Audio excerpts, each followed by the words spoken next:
It was 4:30 on Tuesday afternoon of this past week, and I'm in the sacristy of the Abbey Church of Gethsemane Monastery in Bardstown, Kentucky, vesting for a special mass to anoint some of the sick monks that are there. It was on retreat. And for the first day, I was confronted by all these signs that simply said, "Silence is spoken here. Monks don't talk." Silence is spoken here. So when we walked into the sacristy, it was very focused and very deliberate. You put on your vestments, you get in line, and you go out and say Mass.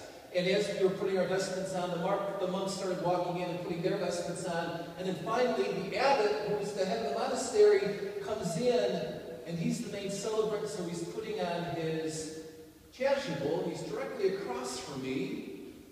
And as he's putting the chasuble over his head, now it's draped around his shoulders, his eyes meet my eyes, and he speaks.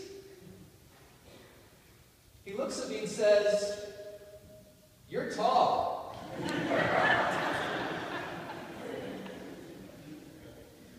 I thought, wow. Out of silence comes an acknowledgement and a very human greeting. Silence. Blaise Pascal, 17th century mathematician, inventor, writer, and Christian philosopher, says this about silence, that all of human misery and sin derives from not being able to sit alone in a quiet room. The power of silence. Because it's the opposite of restlessness, isn't it? You ever notice in the liturgy after the first reading that there's this pause? Most of us are watching the cantor walk from the choir to the anvil, but there is the pause that causes us to be silent, to take in what we have just heard. And after the second reading, the same thing happens. And after the homily, we sit. Why? In silence. Because we've just heard God's word proclaimed, and hopefully that word has been broken open for us. What did he say? Did it make sense to me? How is God talking to me? Silence is spoken here.